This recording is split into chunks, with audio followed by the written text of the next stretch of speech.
Hey friends, this is Jeff. Big month for us on YouTube and Patreon. We will continue to release our best content on these platforms moving forward. Well worth subscribing to Patreon and YouTube. The links are in the show notes. And speaking of Patreon, all of our Patreon releases flow easily into your podcast feed. So once you sign up, you can simply listen to them right there on your podcast platform of choice. This November 2024, we will be posting 3 very long, like 2-3 hour long interviews with the most informed people we know about their Enneagram type. The first up is Dr. Mary Slattery, Enneagram 6. Dr. Slattery has studied Enneagram under all the most amazing thinkers and routinely elevates the hearts of 6s in ways I have heard nowhere else. Lots of clarity and wisdom, and her interview will post November 8th. Next is the Joel Stabile, talking shop about Enneagram 7s. Joel, likewise, may have more conversations with Enneagram scholars than anybody else on the planet, and he is able to articulate the heart of 7s with real insight and understanding. That will post on November 15th. And lastly is our good friend Erica Jobs. Erica had one of the very first Enneagram podcasts, and as an Enneagram 8 has sat in this material for over 10 years. Her perspective on Enneagram is different than ours, but she is also responsible for some of the real breakthroughs TJ and I have had in understanding Enneagram. This is some of our best work and will be the Patreon releases for November. Then, coming in December 2024, we are going to release the next 3 drafted chapters of our upcoming book, Around the Circle. So more than half of our new book is up online for you to digest. Again, if you sign up for a paid membership prior to January 1st, we will send you 2 signed books. In 2025, we will send you the physical published version of Around the Circle next year, as well as a signed first edition of my first book, 7. We will also answer up to 3 Enneagram questions per month for you, and you will get the sheer joy and delight of helping us help other people find and enjoy the Enneagram. That's our plug. Thanks for listening. May all good things be yours. I'm Jeff Cook. And I'm TJ Wilson. And this is Around the Circle. I'm walking slowly. I'm taking my time. All I could talking is starting to rhyme. I'm letting go of lonely, letting go of strife. I just can't get enough of this beautiful life. The Enneagram is a map of the human personality. It's a tool for navigating relationships. It creates language for what motivates us and helps us look at the way we look at everything else. Most importantly, the Enneagram's a mirror because sometimes you need help seeing yourself. My name's Jeff Cook. I'm a longtime professor of philosophy in Greeley, Colorado, and with me is TJ Wilson, coffee guru, lover of theology, and Enneagram ninja. Hello. My man. Hey. We are starting the year off with a new friend. Yes. Stephanie Barron Hall is with us. Steph is a 3 and the founder of 9 Types Co., where she seems to be coaching everybody. And all over the world. It's true. Is this right? Where was the last place that you went? Well, I have a client, a repeat client who they're in India. So I've been coaching them, and it's a lot of fun. TJ, would you get on that in terms of free travel to foreign lands? Sure. Finding, okay. Yeah, people will pay for that. Friends, for those of you who don't know Steph's work, she wrote a fantastic book called The Enneagram and Love a few years back. Very good, very much worth picking up. And her next book, The Enneagram in Real Life, which is named after her excellent podcast, is releasing in February. So, Stephanie, we are thrilled to start the year off with you. So, welcome. Thanks so much for having me. I'm happy to be on an Enneagram-specific podcast. What type of podcasts are inviting you on? All sorts. And I love that too. But I do get the same questions like, what do you mean your type never changes? How could that be possible? Which types are compatible? And those questions, I just, or I go around the circle with the basics. This type is motivated by this, and they like to avoid blank, So it's fun to dig in. It's all intro. Yeah. I was watching something yesterday with Johnny Carson talking about how terrified he is when he's a guest on other people's shows because he's so used to being a guest. And the basics questions terrify me, where I'm like, how would you actually describe a 7? And so anyway, well done. You're doing the heavy lifting for the rest of us. Yeah. In 30 seconds or less. In 30 seconds or less is right. Well, the book's not out, but I spent the weekend with your book and thoroughly enjoyed myself. There's a lot to say here. We'll obviously dive deep into one topic and go around the circle with it. But you've written an Enneagram book already. Mm-hmm. Why write a second Enneagram book? What was it that needed to get on paper? Well, what was really enticing to me about this was one that I got to have a lot more creative control. My very first book, the publisher came to me that said, here's the title, here's the outline, go for it. This book, I came up with all of that kind of from my own idea generating and things like that. And the book actually started a number of years ago as a course. So several years ago, I did all of this like audience surveying and interviewing and everything. And I found that the questions that people really had were, 1, I know my type, now what? Mm-hmm. And then 2, when I would actually sit down with them and talk with them about their type, they didn't have enough information about the core aspects of the type, which are covered in the book, to really be able to understand and apply it. So in my business, I've done hundreds of typing interviews, which is awesome because, you guys, I think will love this, but I have a standardized set of questions and I have so much data where people of all types have answered the same questions. Mm-hmm. And then people would leave those interviews and say, well, I'm not successful enough to be a 3. I'm not perfect enough to be a 1, etc. And I would say, maybe get off Instagram for a second and let's actually dig into the type itself, right? And so that's where this idea really came from. Bang. I've been trying to get people to answer questions about like what happens when you there's got to be incompetent 3s out there, right? There has to be. And so what do we do when we incorporate those people into the telling? And yeah, because all the 3s that we know are they're crushing it, right? And yeah, but then you have a 3 like me who, I've been binging Grey's Anatomy. So now I'm like, oh, well, I actually do know about blah, blah, blah. To be fair, mm-hmm. I don't think I'm a doctor. But I could see how a 3 would just get down that rabbit trail and their little ego would be like, I'm a doctor now. Yeah. One of the things that a lot of folks that I've talked to in kind of Enneagram world and studies and especially publication eventually come to the spot where they're like, well, what's the next thing? But it seems like you have introductory studies and then you have relationship books, and that's pretty much what we do here at mm-hmm. Enneagram World. The thing that I really appreciate about what you just said and what seems to me to be just screaming for attention is actually sitting down with people, a lot of them, and getting data and feedback and moving away from Instagram stereotypes and moving into actual language from actual people who can identify their motive in worthy ways. And so I'm thrilled. That was one of the things that hit me from your book that came out was the shift in emphasis towards what seemed to be actual language from actual people. And so anything else on that? Do you continue to do that, or was that just a season? How do you go about doing interviews and gathering data? Yeah. So in some ways, the interviews in the sense of typing interviews, I do them all the time.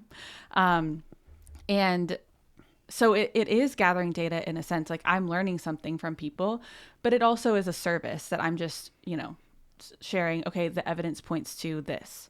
And what's mm-hmm. really helpful about doing so many is I can say, most people don't bring up this specific word unless they're this type. I'm not going to hang the entire typing on that one piece, but sure. It can be helpful for people to hear things like that. And just having those conversations. So I do continue to do them. And I'm always learning from whether that's the people that I'm doing typing interviews with, or when I go and work with corporate and people share things, they share stories, they share their experiences or their perspectives. Even if they share, I actually don't agree with what's on the slide right there. That's right. Really helpful for me. So yeah, I'm always kind of learning more. Did you do that, just to back up, when you did your relationship book? Part of your a large part of your relationship book is on the combinations between types, so 1s and 4s, 7s and 8s, etc., who are in relationship. Did you end up having conversations with couples? I did surveys. Okay. Yeah. So primarily surveys, just because that's a lot more couples, a lot more people to find. But I primarily focused on specific aspects of it. Like I asked a lot about intimacy and how people define intimacy and those sorts of things. The reason I'm bringing up your first book is because for those of you out there who have been begging us for our mistyping chart, which is in the works, but will take a while. Steph's book is fantastic, secondarily, as a mistyping chart. If you just go to the combination pages of 1s and 5s in relationship, and then you say, which of these ways do I want to experience intimacy?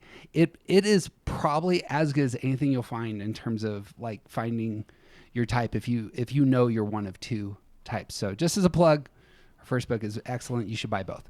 Thanks. I would be really fascinated to look to sift through some of that data. That sounds so interesting. And like what you were saying about like this person says this one word doesn't work for me, or like all of those nuances are so beautiful, and they can only serve to deepen our understanding of this incredibly complex but also very simple system, right? Right. So, yeah, I've done some consulting work that is not including the Enneagram. And sometimes I'll even do that portion first and then bring in the Enneagram. So recently I did communication core values. So looking at what are your core values in communication specifically. And I had everyone's Enneagram results in front of me as they were saying, these are my 3 core values. And I was like, yep, 8, 6, 1, like just going down the list. Yeah, that checks out. And those are some things that are really interesting that people are really, maybe they don't choose the exact same words, but the 3 words that they choose together create this concept. And that's really useful in typing and in understanding each other. Yeah, love that.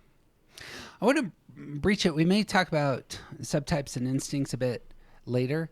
I don't know if you're familiar with our work on this, but we have a different take, or we're going to be part of the problem in terms of saying people should wait quite a bit.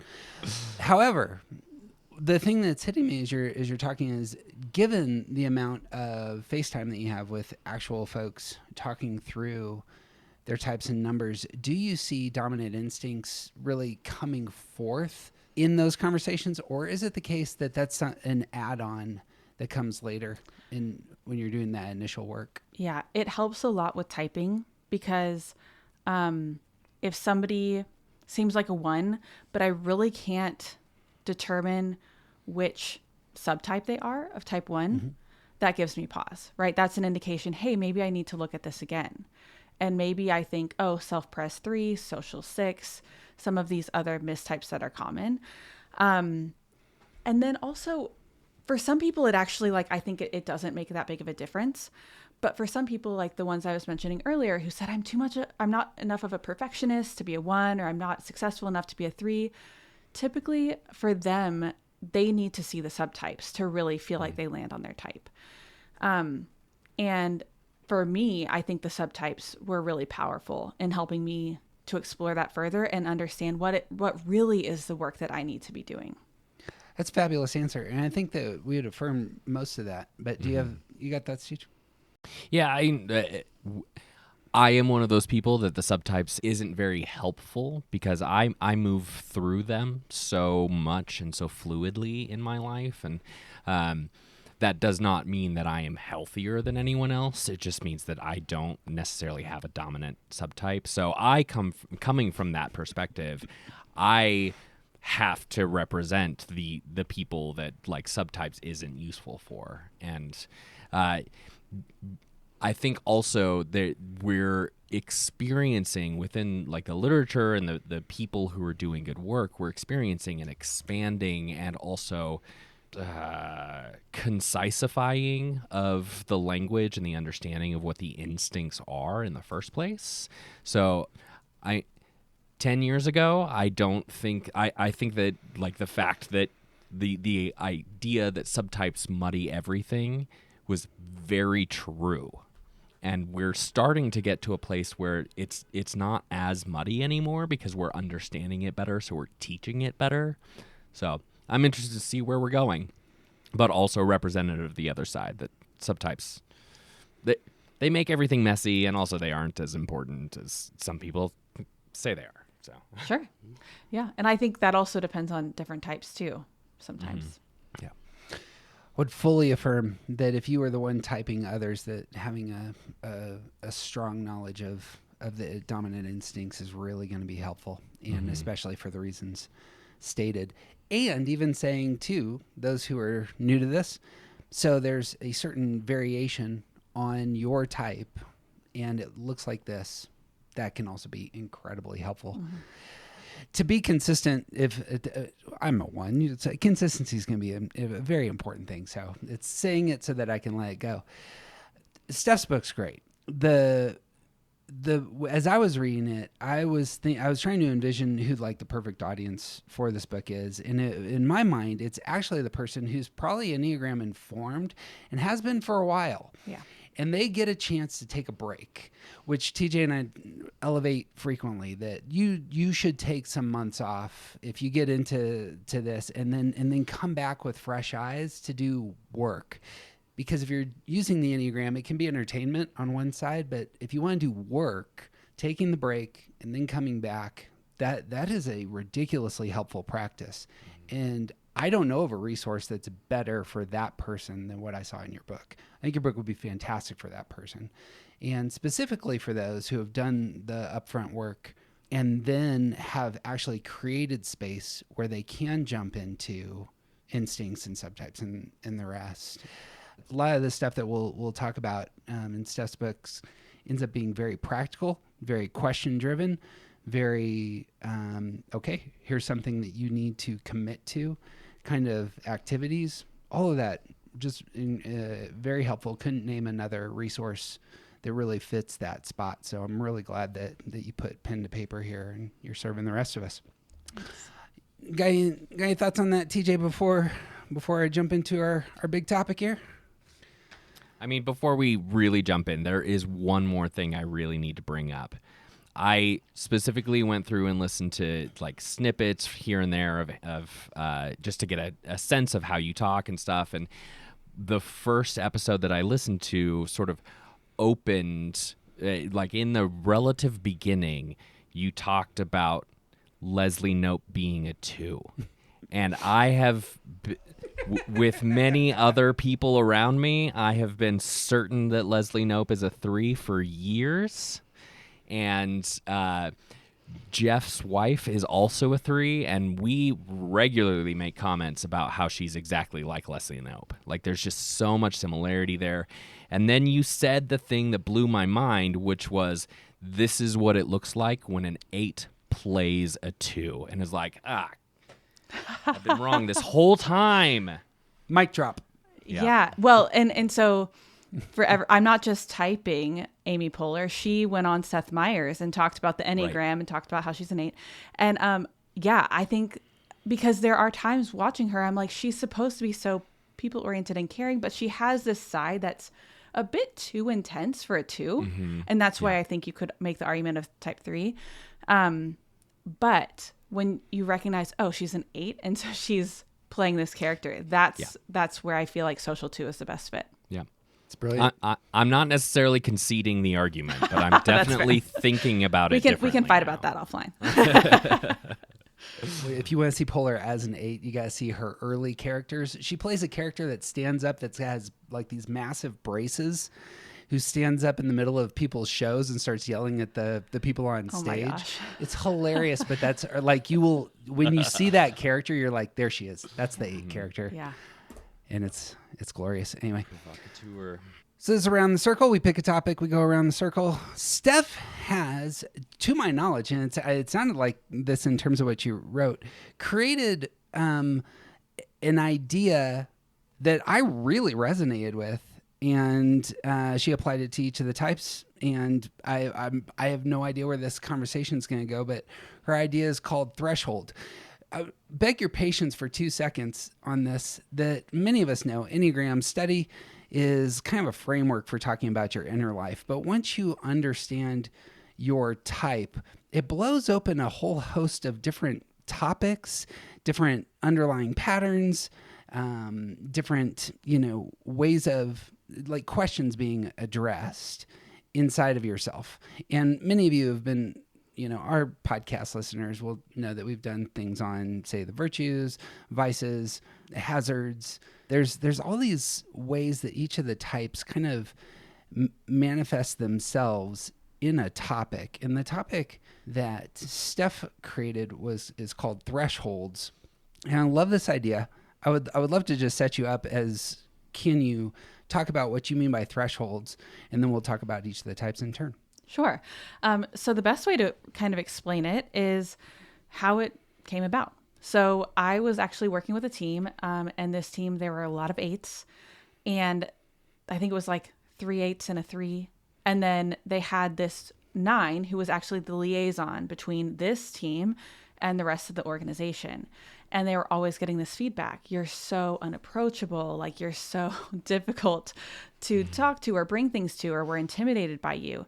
And this team really needed that to not be the case. And so I was having a conversation with this team, and I said, and it just like kind of came to me in that moment of, oh, what's happening here is that 8s have a higher threshold for what feels like conflict. So imagine an 8 has a conflict threshold that's like above eyebrow level, and somebody else, a different type, has a threshold for conflict that's, shoulder height. Well, imagine something's happening between those two. You have a conversation, the 8 walks away thinking, we just had a great conversation. The other person walks away thinking, oh, we just had a fight. Mm-hmm. And this really opened up this conversation for this team, because they started realizing, oh yeah, that makes sense, because the other day I had a talk with somebody in the conference room, and then I was like, oh, you want to go to lunch? And then they said no, and then I saw them crying in the hallway. And just realizing, like, we're not trying to be insensitive, we're just having these conversations, and we're being direct, and we're really approaching things in the best way we think possible, and then unwittingly having, all of this damage that's occurring.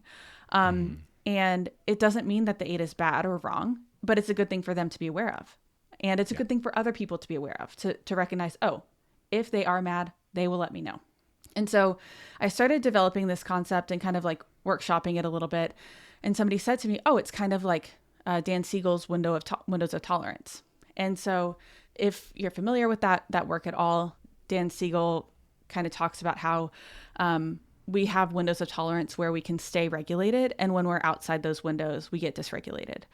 This concept is a little different, because I'm not as much talking about regulation, like being self-regulated for individual people, but more so just talking about for these types. These are some of those things that they get overwhelmed by, or they get triggered by, or, okay, that's it, I just have to say something now. Those sorts of experiences. So not quite as clinical or, related to necessarily mental health as what Dan Siegel talks about. But that was the genesis of the entire idea. Love it. I feel like I read about this, and it immediately made sense and sort of like clicked. Like this is now a thing that we are going to incorporate into our Enneagram understanding. And I think it's even a better way to understand something that I've been really passionate about, which is like, for assertive or independent types, the 3s, 7s, and 8s, there's part of them being disconnected from that heart center is that they don't understand their impact on other people. And another way to say that is that the 8's threshold for conflict is so much higher than everyone else's, and so they don't think they're in a fight. They literally do not think that whatever's happening is actually conflict. Right. And the rest of us do. We're impacted by that. And some of us are impacted significantly by that, and so we think that person is a jerk, and it's like, no, my threshold is low and theirs is really high. And that I love this. It's a great way to understand this concept, and I love that it's you incorporate something true about each type into the, like, thresholds exist for all of us. That's great. Yeah. So then I thought about, we all have these high thresholds for certain things and then low thresholds for other things. So it started with type 8, and then I, kind of went around the circle, posted some reels about it on Instagram actually, and got a lot of really awesome feedback from people saying, yeah, this is true, or no, not quite, or I don't understand what you mean by this. And so that just kind of developed it further. Love it. I think that what I see, and we'll go through each of the types again, but one of the things that I see with high thresholds is it's not just that you have a lot of capacity here, but you also have a lot of desire for that space. Many of us have a strong desire for the things that are going to be on the list for our high threshold, and the opposite is true of our low threshold. You have lists on avoidance. We could put forth lists on fears for each of the types. Those sorts of things are going to play into some of these as well. But it's worth the price of the book just for the lists that Steph put together here. And we are not going to cover both of them because you have 2 high thresholds and 2 low thresholds for each types. But why don't we save one? It's breadcrumbs out there, or it's what do you call that? It's a lure. You need to buy the book. Yeah. There you go. Yeah. But you start your book with 8s. Enneagram informed person that you are. We're starting with the 8s. So do you have a reason why you like starting with the 8s? I just like to keep the intelligence centers together. I just think it's great. Yeah. And what 8s do, though, that I love is that if they don't agree, they push back. And that is such a good model for everyone else in the room to say, oh, I don't have to just swallow all of this. I can push back and say I don't agree. And then we can talk about it. And they actually get more out of the session that way. It's excellent. You got to get people speaking. Yeah. It's a assertive type that you are and assertive type they are. It's right. I guess that's true. Move things forward. The problem with starting with the 1s is you end with the 9s who always get the shortest amount of time. And this is a mistake, isn't it, TJ? Oh, yeah, because we're often forgotten, and then it just reinforces that feeling of forgottenness. And I do like to go back to 9s too at the end. So I ask everyone to share. You give them double time? I do, because when they first hear everything, they're like, I don't know what to say. So they need time to process, and then we come back, and then, they have more to share, and they have really good insights. It's delightful. I agree with this framing, starting with the 8s. If it was possible to start with the 7s and then go around and leave the 6s for the end, because the 6s, then you can say, okay, you've heard everybody. Now let's talk about you, and you'll actually see you. Yeah. Is also quite helpful. But 8s, you already mentioned it. 8s, starting out, have a high threshold for conflict. And you're just some fresh words. Anything else we're saying about that other than what we just said? No, I think we talked about it, didn't we? Yeah, no, I think that's good. I think the other big part of that, though, is that if there is conflict and they are mad, they will let you know. So you don't have to worry about it otherwise. I suppose on the flip side, we can start there on the low threshold for 8s. What comes to your mind first? Well, I think certainly the betrayal and the incompetence. So with betrayal, though, I think because 8s are so tough, sometimes people don't recognize how sensitive they can be. And they'll, an 8 gets vulnerable, and then somebody makes a joke. And that is like, oh, I am never, ever going to do that again for the 8. You got thoughts on these, Teach? Yeah, I also think about the incompetence idea. I so often see it's not even people being incapable, but particularly people not doing things they are capable of. Oh yeah. Yeah. Like intentional incompetence is just they have no threshold for that. No, not at all. It's I hate it. As I'm looking at the two, the thing that strikes me is that there's many people who have relationships with eights that may be averse to getting into conflict with them because they might feel like they were betraying them. And this is exactly the wrong move. These actually go together. The eight is picking a fight with you in order to see whether or not you're on their team. And those overlap. And so they're exposed. The eights function kind of like a bat. They have a radar. The conflict serves as understanding where they are in the world, specifically on whether or not you're reliable. Are you strong enough to handle me? Will you be with me in the future? If things go sideways, can you handle me at my worst? And that's all getting put forth out there with that high, again, kind of that high threshold for conflict is what I read in your lists there. Yep, exactly. Boom. Any other words on eights? No. Boom. Just as a side note, Well, we have lots. I do want to say one more thing about the like high threshold for conflict, because I like coming back to you said that something about it doesn't matter what you said because I can't remember it. There is a sense of like eights want to address the problem quickly and get over it so that we can move on. Yeah. And like one of the things that we teach is that eights, once they put the anger out there, it's gone. So eights can have a fight with someone and then go to lunch with them. Right. Right. And I think part of that, like the idea of the high threshold for conflict means that like once things get below that threshold, it's not conflict anymore. Right. It doesn't feel like mired in the emotional stuff. Right, Yeah. right. A lot of us are going to be processing for days, weeks. Like we might be angry about something for years that like it was one conversation that we had years ago and we're still holding on to that. And eights don't want to be weighed down by all of that luggage, you know? And like their high threshold means that they get through the conflict and then it's over. And what I can say about that that's so tricky for eights is that when that happens, when they find out this person I was close with has been stewing on this for years and they never brought it up and now they're bringing it up, that feels like betrayal. Yes. So like to Jeff's point, like they are, kind of intertwined in a sense. One thing that I think we'll see through a lot of these, I know it comes up with nines, is that there's a problem-solving strategy for each of the types, what we call coping styles, and that comes out here. The eights solve problems emotionally.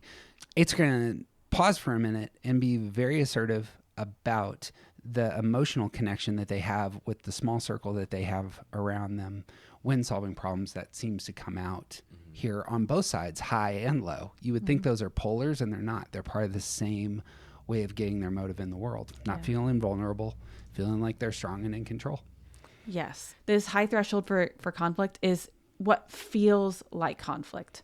So it takes a lot to get there, but eights do not want to sit around and just like swim in conflict. They do not enjoy that. They would rather be comfortable. So that's, where we're talking about they want to get it over with and like move on because they don't like to have unresolved conflict. Right. I imagine we could talk about how feeling repression works in that space, especially, again, the primary motive being, I don't want to feel vulnerable. I want to feel like I'm not being controlled by others. All those emotions are going to get translated into anger. And that, again, notice there's the sweet spot between high threshold for conflict and a desire not to be betrayed. Yeah. Bang. See, such a great window into each of the types. Nines. Yeah. You want to talk about the high and low threshold of the nines there? Sure. So high threshold, I frame this as relentless optimism. And what I mean is that nines tend to have a high threshold for disorder in the sense that they are optimistic that things are going to work out, things will be okay, even when other people see disrepair. So some nines really resonate with that cartoon of the This Is Fine dog by Casey Green. They're just like, this is fine. And it's not to say they're not aware of the problems. And TJ, I'm sure you can correct me if I'm wrong on this, or if you have No, a different that's accurate. experience. But sometimes they just think everyone makes such a big deal out of everything, and it doesn't really need to be like that. And they can just turn the volume down on some of those things. And so they have that high threshold, and they're able to be like, yeah, but it's going to be okay. It's going to be fine. And I'm like, it is not fine. And the 9s are like, it's going to be fine. So I think that can be a skill that they have too. Yeah. I don't gravitate toward the word optimism because I'm not naturally an optimist. But there is a sense of that openness to, like, we don't know how this thing is going to land yet. So let's wait until it lands to see what happens. Yeah. Positivity requires a whole lot less energy in my experience. Especially ignoring problems requires a lot less energy in my experience. For you. Dismissing the fact that anything needs done, that burns way less calories. That's how I read that. Yeah. I mean, I feel like I've found myself a lot in this like low 9 space. I kind of get there when I'm like stressed and I have way too many things on my plate. And I'm like, it'll work out how it works out. Yeah. And Some things will get done and some things won't. And in the end, it won't matter. yeah. Though as a 3, I'm still like, in the end, it will be terrible. But yeah. It's no bad thing to look through this list through the spectrum of stress moves as well. I actually think that's incredibly helpful. My favorite stress move to watch is the 3 stress move from 3 space to 9 space. It's like, oh, okay, you're in bed all day now. It's like, this is a sudden shift in our house. Yeah. It's different. Yeah. And then the low threshold, obviously conflict, I think is the one that is talked about the most. Though here, I'd love to talk with you guys just a little bit about the other one that I named, which is identifying similarities. Yeah. Dude. And this came up after teaching. I taught through the whole Enneagram. At the very end, I said, what stood out to you, And I make people uncomfortable. I give a lot of time for people to think of what they want to say. So finally a 9 spoke up. And what I mean by that is like, I let there be silence. And then people are like, oh no, I guess I have to say something. And this 9 said, or somebody else said, I was just thinking we're all so different. And the 9 popped up and said, actually, I was just thinking we're all so similar. Like, and they found threads of commonality through all the types. And I think that's a skill that 9s have too. Yeah, I totally agree with that. We are at the top of the Enneagram, so we get to see everyone else more clearly. But also, it means we don't see ourselves as clearly.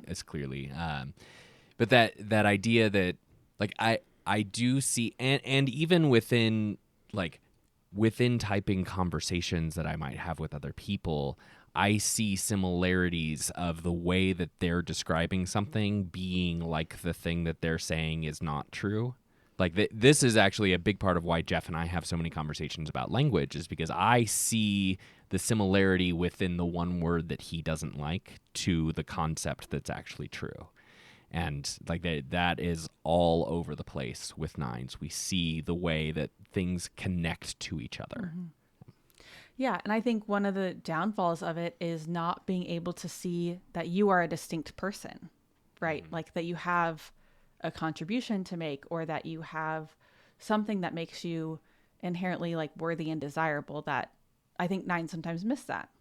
A couple things that strike me here. That sounds to me like a virtue, the way that it's being presented, that the ability to identify similarities being a virtue.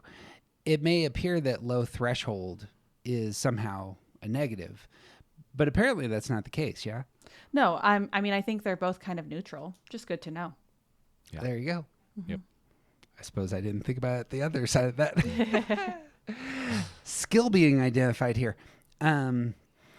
It seems to me what I heard there is that 9's abilities to identify similarities is paired with their desire for conflict-free environments, and if somebody can showcase where there is mutuality and overlap in both in perhaps targets, goals, who you are in the world. Don't you both realize that you both lost your fathers when you were young? Will cut through a fight very fast, but a 9 will see that. It's like, you know what, this is why you are going the directions that you are. Past tools probably being employed there, and and again, just peace is a lot less. It takes a lot less calories than war. Yeah, I hear war is expensive. Yeah. Though one of the 9s I interviewed talked about how if people are having some simmering disagreement beneath the surface, that she's like, look, just don't bring it up. You can have that disagreement, and as long as we don't talk about it, I'm fine. And I thought that was really interesting, because when I think of peace and harmony, I think of no disagreements, no discord. But this 9 was talking about how she's like, just don't let it surface when I'm in the room. Which I also think is a good distinction from 2s, because I think 2s are more willing to be like, oh, I see this happening and I'm going to fix it. And 9s are like, let's just keep the peace. If this is a big enough deal, then we can deal with it later. Right. Even though later's not a point in time. This isn't a positive or a negative. There's an intuitive predisposition of 9s to say most problems will solve themselves. And notice how that overlaps. We talked about stress moves. Notice how that would overlap with the 9 stress move. It's when anxiety actually pops. It has an energy of, no, now I probably need to do something about this. But until then, I could probably sit and, And it's grade school science. Everything is trying to reach an equilibrium and homeostasis. The universe itself is trying to reach a homeostasis. And if we just wait long enough. The pessimistic way of articulating that is everything is dying. Yeah. And is going to become cold. Why are we and fighting never about these move things? again. We're all going to burn up in the sun even. Dust you are, into dust you will return is apparently one of those things that's outlined real early on. And meanwhile, the 9s are watching like 3s out here on Earth trying to earn their, right to exist. And they're like, wow, that's exhausting. I'm not doing that. Yep. Mm-hmm. I like gold stars, Steph. I will have you know. All right, 3s and 1s. We're earning our right to exist. Any of you 8s that want to jump on board, you're welcome. They don't have to earn it, though. They got it. Speaking of ones who will spend only a short amount of time on, you want to talk about high and low threshold for 1? Sure. So high threshold for effort, in that 1s have a high threshold for what feels like enough effort. Like I was commenting, listeners, I was commenting before we went on air, this is the most prep I've ever been given for a podcast interview. And I've done like 60, 70 podcast interviews. The 3 is saying that this is like the best prep. Yes, the best prep. And I think that 1s have that tendency to be like, oh, I could just do like a little bit more. And so they always put more effort into whatever they're doing, what's important to them. And they want to make things excellent. And so, that can be a good thing. And then sometimes they can really overdo it or, end up getting really frustrated when other people aren't doing enough. I have 0 thoughts on that. You got thoughts? No notes. You basically just described my whole relationship with Jeff. So, well, and it's a good thing too when a 1 can be like, this is what I feel like is necessary. So I'm going to do it. And the other person can say, I love that. You can do that if that's what you feel like is necessary, and decide. You enjoy repainting the house, 1. Yeah. So, I did not think that was necessary. Yeah. But it's also like in the sense of relationship building, like this is something that Jeff and I talk about a lot, that there is, if you're going to be partnered with a 1, whether it's business partners or brothers or like a romantic partner or whatever, like if you are going to be in close relationship with a 1, you're probably going to be building something together because they have a high threshold for like what it takes to get things done, and that means you're going to be helping them build it. You're going to be helping them do the things that need to get done. And that is part of how they do relationship. Yeah. And I think that you just have to talk about expectations with ones because, and threes too. I'm not saying I'm exempt from that, but like, I think talking about expectations with ones is really helpful because otherwise you will have conflict. Yeah. I'm finding that I'm becoming more and more blind to ones, and have decided this is the type I know the least about. Mostly because I lean so heavily into my intuitive knowledge of myself, as opposed to actually talking to other ones about how this all works for them. My intuitive knowledge of myself on this front, to wrap up the body triad here, ends up being where the 8s are very aware of the threats to their autonomy, where 9s are very aware of the threats to just feeling good in the world. 1s intuitively, in a similar way, and it's similar to 3s in some sense, that there's an intuitive sense that I need things to be moving forward. If things are not moving forward, that means danger. That means that something isn't going well. There's something about slow, steady progress that makes me feel as though things are right with the world. And that can manifest in all kinds of different ways, but that's what I see here. And part of that's myself. I'm alive, thriving, not going to get sick and die by the side of the road if I'm able to exert my will in the world over the things that I care about, specifically over myself first, and then that spills out into the rest of the world. That's, I suppose, how I read some of this. Yeah. I think that's true. And I think sometimes ones, we don't talk enough about the efficiency piece of ones. Like, I think that's really, really strong for ones. It's going to be different from the 3, where there's a time element to the 3 in terms of efficiency. There is a progress, even depthy side to efficiency. Like, I want this to matter. I want it to have base. I want it to, the foundational matters need to get taken care of. So my wife and I have a real estate business, as it were. She's very aware of the face, the facade, all the things that folks can see. Nearly 80% of my time is dealing with contractors who are burying through the earth, putting into place very expensive things that nobody will ever notice. But I do understand that if this doesn't get done, like, everything else doesn't function, as it were. Right. And these are on my mind. And what you said about slow and steady progress, that is not something 3s gravitate toward. Right. So low threshold. Get it done. Yeah. Low threshold. So low threshold for ones. This one trips a lot of people up. So ones have a low threshold for criticism. And when I first shared this on Instagram, people were like, no way. Like, a 7 in particular was like, no way. They're so critical.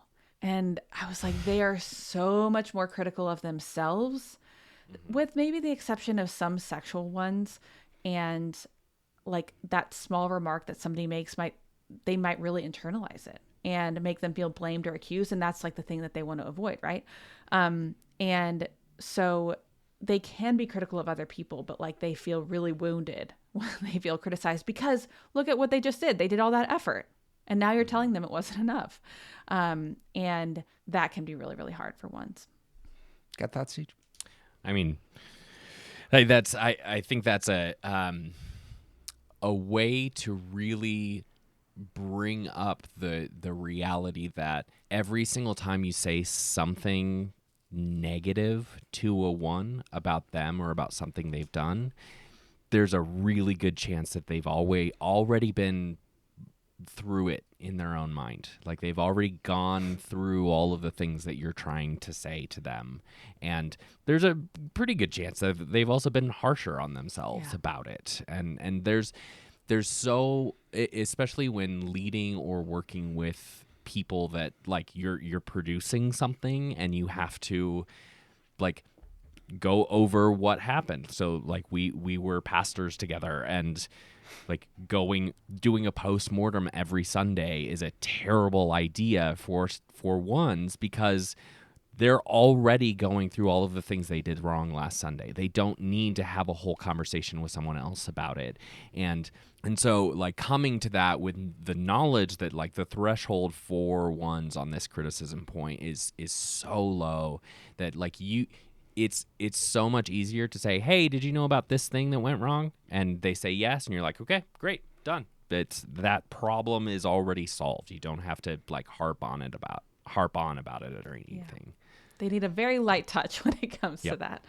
Yeah. Yep. And even if you bring like 7 things they did well and 1 thing they did wrong, they're not going to hear the 7. Mm-hmm. Like they will hear it and then immediately forget because then they'll be focusing on the 1 thing they did wrong. That never happens to 3s, by the way. Right. No, we only focus on, no, we are our own worst critics as well. But the thing that I also have to think about is, of course, there are times when ones do need to be confronted for something that is going wrong. And so, Jeff, I'm curious how you would say this is a good way to do it. I was going to comment on this. That's actually, I don't know what the prescription is, but here's the insight. I think that especially those who are not body types need to see. You heart types and head types, you will know an 8. You will have seen an 8 unleash their anger on some soul who didn't deserve it. The identical anger that the 8 has that goes outwards. Imagine that turned inwards at oneself. And that's where the 1 lives, in that they have a target of their constant, I don't want to use the word like fury or anything, but that energy is going inwardly consistently. And that's the what manifests sometimes as perfectionism is that. And so if unfortunately for those, the ones, and those who love ones, if the criticism comes, what's really happening is you're jumping on top of that anger and you're riding that wave alongside it into the 1, or you're giving more energy to the anger that's already going inward. So with that in mind, ones, you need to do your work. You need to do real work on yourself so that your relationships are better, so that people can be honest with you. Yeah. And I notice how I'm criticizing the 1 in order to get them to stop criticizing themselves. This is a terrible doom loop that ones experience. But there's something about healthy ones and unhealthy ones that you're probably going to see here. Yeah. I mean, really, if we think about the relationships that we have with ones that are unhealthy, it's probably in something like this space. So, yeah. With all that said, I have no idea how to talk to ones. Well, I think that does answer my question in a sense, because what happens with unhealthy ones is they are so averse to feeling blamed or accused that they are incapable of acknowledging like somebody else having a complaint or a criticism. So they can't experience more pain than they already are feeling. And so they just psychologically like block it out. Yeah. And it turns into that, the hypersensitivity of like, I already know that I messed that up. Why are you bringing this to me now? Like it sort of turns outward. Yeah. Yep. The other thing that, it just rolls. This is just one of those spots. Every type has this. It's a spot that's just a doom loop. And this just happens to be the one for ones.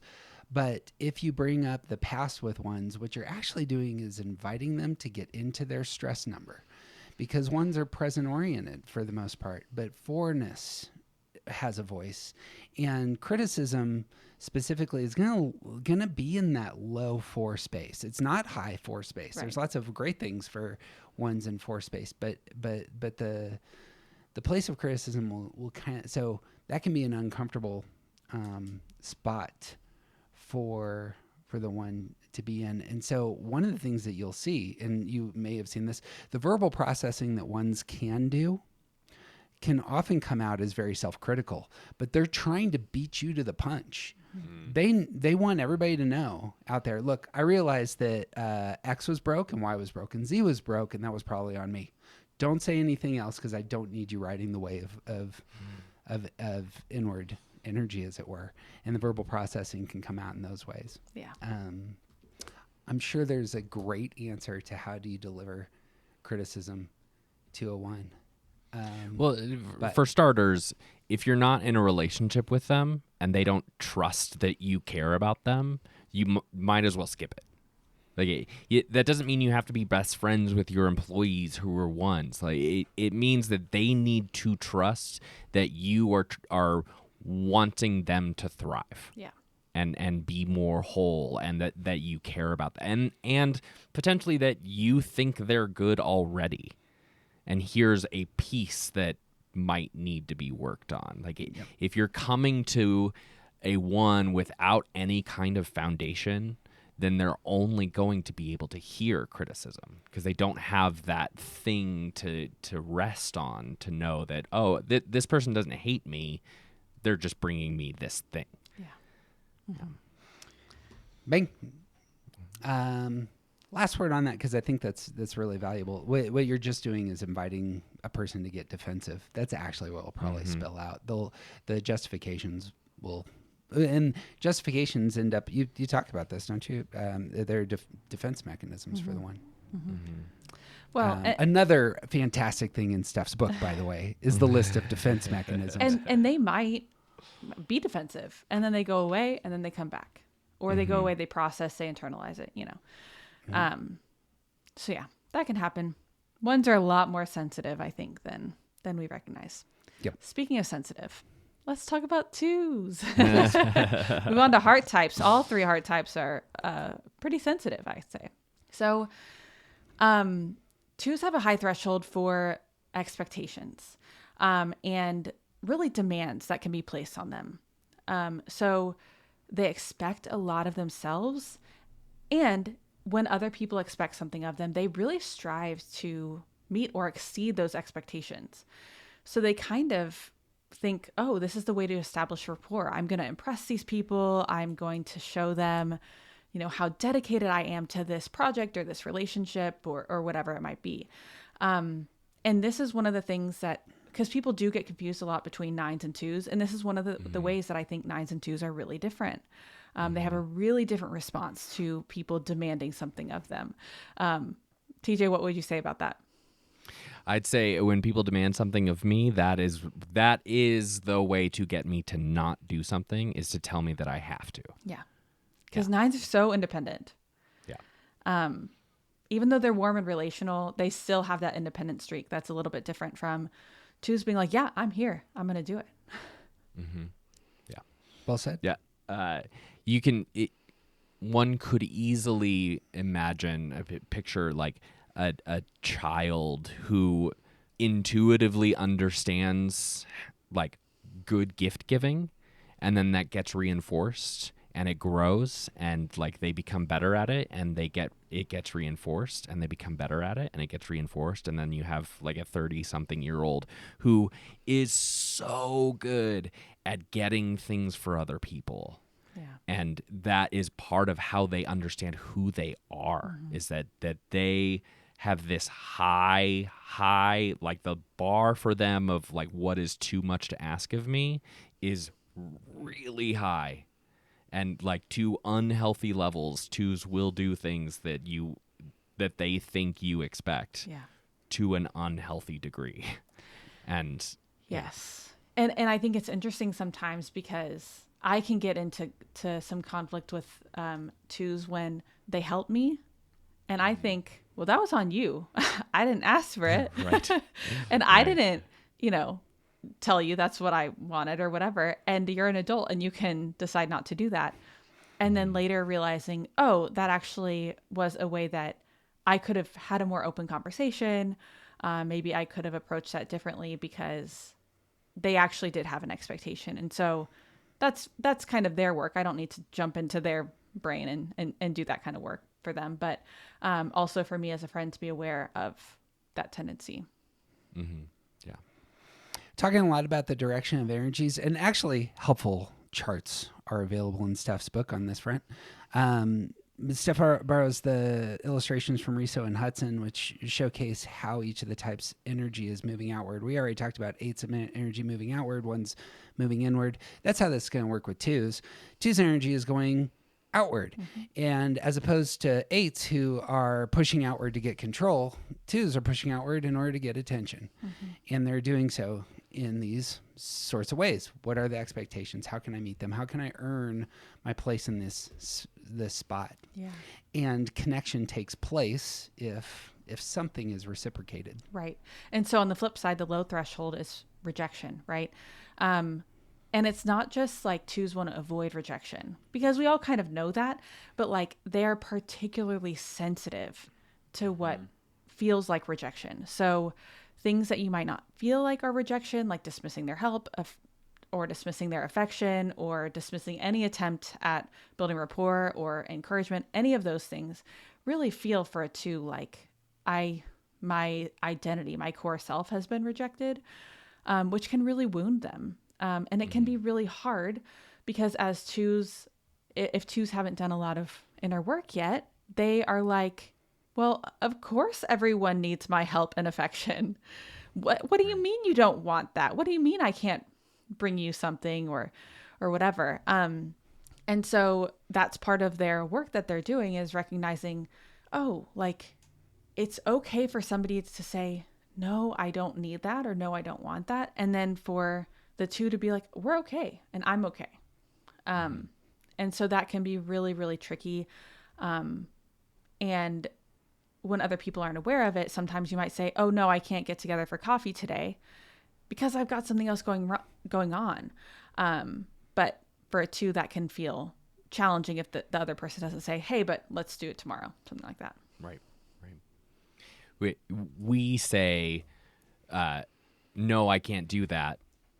They hear, you don't want to do that with me. Yeah, that's what I hear. They're processing relationally. 2s, 4s, and 6s are going to all process relationally. They are processing through the connection that they have with the person in front of them based on the gift that they're giving. They're part of the relationist triad. So we already mentioned this. 2, 5s, and 8s are giving gifts outwardly in order to establish connections. And there it is. Are you connected to me? Yeah. And I think people don't realize this about 2s because 2s are so warm. They're always there for you, right? So people don't think that they could get their feelings hurt that easily because 2s don't like to show that stuff. They only show positive stuff a lot of the time unless they feel very safe. And so that can be really hard. Would you speak to whether your experience of 2s actually understanding that they're hurt in their own sense of their own emotional life? I think it can be hard. I think it can be something that they kind of block out. So one of the questions that I ask is, what happens when people don't like you? And I have worked with 2s before who said, I don't know. I've never really had that experience. And that's their genuine experience. And also it's really intolerable for them to experience like that they don't like me because they're looking for that image and that likability and lovability to be mirrored back to them. Yeah. That's where they look for it. Yeah. We talked about the relentless optimism of 9s. They're the same again. There's a pairing here of 7s, 2s, and 9s. They're gonna those sorts of problems of solving the problem optimistically or with a positive outlook is all over that response. Is what I hear. Yeah. Bang. Yeah. 3s. Let's go. All right. So 3s have a high threshold for productivity in that we don't think that there is a limit to how much we could conceivably accomplish in a day. So doing is not just about working, but like anything. So people always criticize me about this. They say, you only talk about workaholism or a 9-to-5 job with 3s. I'm like, no, I'm categorizing all of our housework, to-do lists, goals, commitments, all of those things as work. Those are the things that 3s pay attention to, in addition to if they have a regular full-time 9-to-5 job. So an example, the other day I was really tired, went home, I had a little siesta, ate lunch, took a nap, and then I had to go back to my office. And then I had a call with some Enneagram friends later in the night. And I was like, all right, I'm going to get these 2 things done. Normally what would happen is I would have a list of 15 things I wanted to accomplish in the 2 hours that I had between my nap and my call. And then I would feel bad about myself because I didn't get it all done. And I said, no, I'm going to do 2 things. And I told this to these Enneagram friends, and they were like, 15 things. Like, what are you thinking? Like, 2 things is more than enough. Like, you could do 1 thing, and it's a huge blind spot that 3s have, because we just think, no, I should be able to get all of this stuff done. I've been pondering for most of my life. I'm a late person. I come from people who are late people, and it's a family joke that my Friends, we're going to stop here and direct you 2 places if you are interested in this conversation. The first is to Steph's book, which you can order or pre-order now. Links are in the show notes. The second is to aroundthecircle.org, where you can listen to not only the remainder of this amazing discussion, but all of our full interviews. You can read the first half of our book draft there, and coming in February, we will release our first online college course. If this material is good for your soul, do jump in. Our Patreon members make this work possible. And with that, here's our outro. You know what is actual work, though? Okay, so peeking behind the curtain of Enneagram world. Dear listener, you got this far. You want to hear what's actually behind the curtain of Enneagram world? There are 2 types of Enneagram thinkers. There are those who have a bunch of friends and they write a book about each of the types, but really they're just talking about Joe the 4 and Ed the 5. And then there's people that actually put in the work and do an extraordinary job of putting together about 1,000 details on each type that are accurate, informed, elevate the conversation. And Steph's book is that. And her book will actually stand the test of time here for the next decade or 2, or hopefully beyond. Truly something to have on the shelf. And it's really been, I was so glad that we could start the year with your study. Very worthy. Yeah. Thanks so much for having me. This has been fun. And I'll just, keep y'all around so you can keep complimenting me. I really like that. Perfect. I also, we spoke, I think, very little, probably too little, about how much next steps there are in this book. We covered 5% of this book. If you guys thought that we did an in-depth study, no, we hit one topic of. Yep.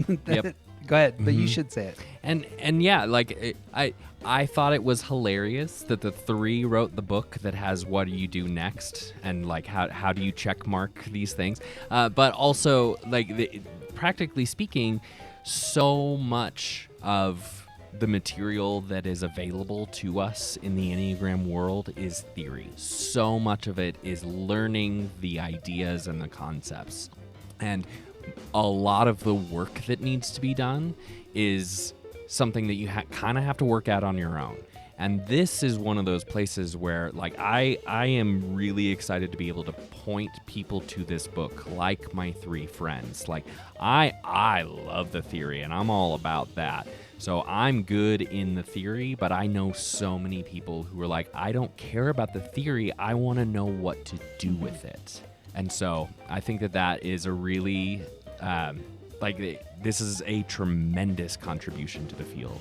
And I'm really excited to be able to hand it to them. Thanks. Yeah, my publisher really, really pushed for the practical application, even though, as you know, Almas would say 3s need to stop being so practical. But sometimes the world needs types to be their best selves and give the gift that they're really, really skilled at giving. Yeah. Friends, it mean the world to us if you would share this episode with somebody that you love, preferably somebody who is a little bit more informed, who is looking for a great book to get into this new year. This is a great thing to shoot their way because Steph's book is a fantastic place to, for a lot of us, we're getting our rhythms of the new year and need some good material to jump into to do some work on ourselves. So January 28th? January 28th, yeah. Okay. By May. If you're hearing this before January 28th, 25, then it's not out yet. You can pre-order. Which is a big deal, actually. Yeah. So help a sister out. That's what I got. You got anything else, TJ? I got nothing. She is Steph Barron Hall. She has been a treasure and a delight to have, and we're very much looking forward to connecting with you again in the future. And he's TJ Wilson. He's officially awesome. I'm Jeff Cook, who you aren't. Just isn't interesting.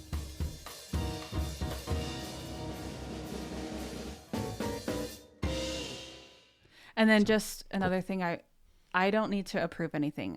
You can post whatever you want. I don't want to approve it. So Perfect. yeah.